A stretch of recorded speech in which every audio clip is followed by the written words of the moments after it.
mate, if you ain't getting this one, then this one's for you. What's up, guys, and welcome back to EME TV. Now, in today's video, we're going to be doing, I don't know what to call it really. Is it a challenge, an assessment, a test? I don't really know. Well, we're talking fuel economy. So let's see how much £10 or where £10 or how far, sorry. For some reason, I can't speak this morning. How far can £10 get me in my FN2 Type R? To be honest, quite interesting. I'm usually averaging around about 30-ish, 29 miles per gallon or so. But it'd be good to see what we can do with this. I've got to be careful though, because I can skew or alter the results of this test via absolutely thrashing it and just doing B-Tech, which I won't do. I'll drive sensibly and let's see how far we get on 10 quid. Let's go to the car. So, literally just got in the FN2 and we have got 17 miles left. Well, by the time we do get to the petrol station, a couple pulls of E-Tech, as you know, and we'll probably be under 10 miles. So let's get on, go and put £10 in it, and see how many miles we get. Let's go. So guys, we are currently on our way to a Tesco. Quite worryingly, I had to quickly go and drop something off at my mechanic, and I've just looked at my fuel gauge and now I've got 2 miles, so hopefully we do actually make it, fingers crossed. But it wouldn't be a video here in the UK unless it was going to rain as soon as I stepped out. Absolutely typical. So we've got a bit of drizzle coming down now. But yeah, so as we do a little bit of a what is it, fuel economy test, I thought we'd talk about the competition that the FN2 actually has out there. What else could you get for similar money to this, and what else do we feel is going to be as fun and as, I don't know, as fun and as good looking as I guess aesthetically. So I've got a couple cars that I thought we could discuss in this video today, and what I would love you guys to do, one, obviously subscribe to the video if you haven't done so already, and give the video a like because it does help the channel out a lot. Comment obviously at the end of the video when you do watch the whole video, fingers crossed, please do. What cars that we're going to speak about, what cars do you think do top that list in terms of budget sort of hot hatches, sub 5k-ish? Because with these sort of cars, the hot hatches that I'm going to speak about today are going to be cars around that sort of 5k mark, and at that 5k mark you're going to actually be getting the very good examples. You can get them for under 5k, like I did with this. I mean, very good examples of FN2s nowadays are going to be up for 5k or so, but with mine being crash damage, as you all know if you have watched along with these videos and have seen what I've done with this car, then I obviously got mine for a lot cheaper than 5k. But hey ho, without further ado, I've got 3 cars in mind that I'm going to speak about. I'm comparing them to the FN2. All the cars that I'm going to speak about are all 2-litre engines, all 4-cylinder as well. So realistically, they're all on the sort of same level playing field, and they basically all have similar power outputs as well. So the first car that I'm sure most of you probably know that I will speak about is the Volkswagen Golf GTI, and we're talking about the Mark V. I think that they're, even till now, they came out in 2004, but I think that they're still look very good, and they have great sort of road presence. When I do see them, I'm like, oh yeah, that looks like it's going to be a joy to drive. However, I have never driven one. I would love to get my hands on one. And also, if any of you feel up for meeting out one time, if you do have any of the cars that I do speak about and want to have a little sort of comparison video around, you know, how your car differs to the FN2 and how, you know, similar it is or how better it is, we don't know. But if you guys are interested in sort of meeting up and doing a little comparison video, if you do have any of the cars that I do speak about, don't hesitate to get in touch. Hit me up on Instagram or even comment on the video, and I'll get in touch and see if we can make it happen. But yeah, I need to be careful not to get into V-Tech because now I've got 1 mile, so we're in treacherous waters here. But yeah, Mark V, I think that they're great cars. I would love to get my hands on one. Basically exactly the same power output as the FN2 as well, 198 bhp, so around that 200 mark, and obviously all power coming through the front wheels as well. I mean, every one of them that I have seen, because before I obviously got this, even though I said blabbed on about me getting an FN2 for so long, I was looking at Mark 5s. And every single one I looked at, you can barely see like an unmodified one nowadays. I mean, it's probably the same with EP3s as well. Everybody puts induction kits on everything nowadays, and I guess, you know, it is good. I like it. Mods will be coming to the channel soon, so I am for it. But every one of those seem to have a ram air induction kit or somewhat or the other, and I just laugh every time I do see them. But very good car, very good looking, similar to this. Is it better? I don't know. Obviously, as you all know, I'm a Honda fanboy, so it will take a lot for something like that to actually, you know, swing me, I guess, swing me to that side. So we'll see.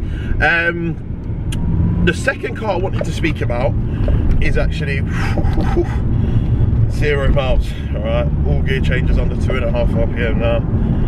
Yeah, be careful. Anyway, let's not get distracted by a little bit of a fuel mileage flipping crisis. But second car I want to talk about is a Vauxhall Astra VXR. Now, I've not really spoken about this car on the channel ever, but they are really, and with all the cars that I'm going to speak about, this is the car that's, you know, it's got more power than the others. I believe that these are around the 240, 230.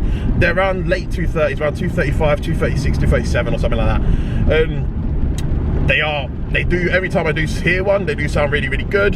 They do look all right. I think they do look a bit more, I don't know, dated and unmodern. I don't know why that is. It's probably because I've had a lot of Astras. I've traded a lot of Astras over a period of time, and when I do see them, I'm like, are they a bit old? I've never ever been in one, never ever driven one. Just heard the sound of them, and they do sound really, really good. And obviously with their power outputs, it'd be great to see how they put their power down and how well they actually drive.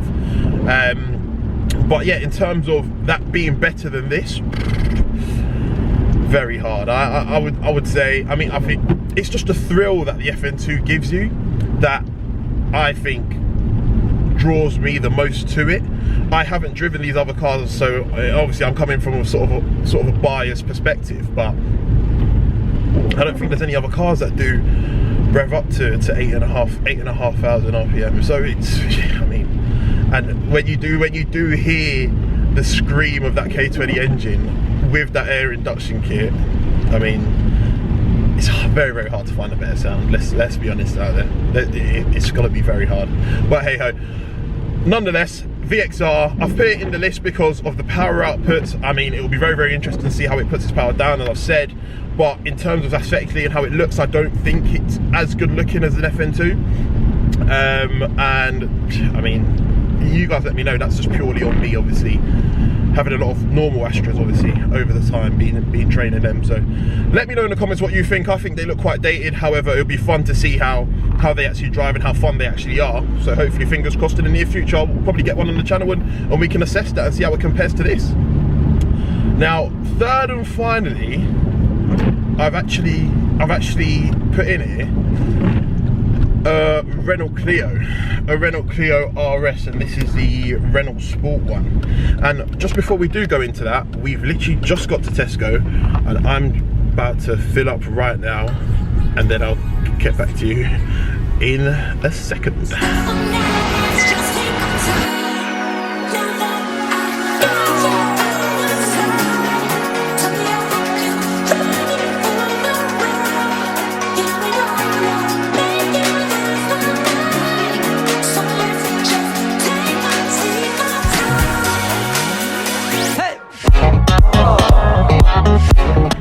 Yeah guys, still got this weird 0 miles on the dash, even though I know I've just put in 10 quid, which is very, very strange. Never had this before, but hey ho, it's the first time I've actually hit 0 miles, so probably in future I won't hit 0 miles. I won't hit 0 miles to give it. I don't even know how, because now it just says fuel level low, and I just don't know whether, well, I know I've obviously got a bit, I don't know how many miles I'll be able to do. Flipping strange as anything. You know what I'm going to do is I'm going to stop over, I'm going to reset the clocks anyway to see what sort of mileage I can get. I'm sure it's going to reset at some point. I think I just need to drive for a bit, but we'll see. I'll be back. Give me 1 second. Okay guys, so I've jumped in the car after putting 10 quid of 99 Tesco 99 in, and for some reason it still says 0 miles on the dash. Very, very strange, but I know I've put in 10 quid. I wanted to see how many miles it was going to estimate us getting, but it still says 0. Oh, flipping hell. This is not great. This is so strange. It still says 0 miles. This is so strange. So what I intended to do, don't know if I can do it now because it's not coming up with the mileage. But anyway, where were we? We were speaking about the Renault Clio, weren't we? Renault Clio, Renault Sport, yeah. So, Renault Clio, I think, really good car. And nowadays I'm actually seeing them used as track cars. Decent, a lot smaller, so I reckon they probably feel more like a go-kart. Really, probably really fun to drive, to be fair. Just being able to just drag that all over the road, just making noise here, there and everywhere. But yes, again, still similar price points. I don't think it's anywhere near even the VXR, nor definitely nowhere near the GTI in terms of how good they look and road presence, so on and so forth. Sort of reputation as well, because I know Mark 5 out there, Mark 5 owners and people who know cars rave about those cars, so it'll be great for me to obviously try and get one in the future to the channel, and obviously see what my thoughts are and see how it does compare to this. But yeah guys, what I'm gonna do probably most likely is skip forward to how many miles I'll actually be able to get out of this, but I'm just so concerned with this 0 miles thing. It's just so strange. I've never had this before, so hopefully it doesn't just cut out on me, because that wouldn't be ideal in this flipping awful weather. And in addition as well, as I said earlier, please like, subscribe, it does help the channel out. And guys, do comment and let me know, out of the cars that I've mentioned in this video, which ones do you think top the list? Or do you think the FN2 is still superior to all those cars that I have mentioned? Let me know. My thoughts are, I need to get into a Mark 5 GTI and see how well it does drive, and in addition to see if it does sway me with my thoughts on the FN2, because right now I would say the FN2 does sort of trump all of them, and that's because this is just outrageously fun to drive, and I think they're one of the coolest things on the road for the price point, and the best value cars if you want to just get at something, you know, a sort of winter beater. It's literally up there.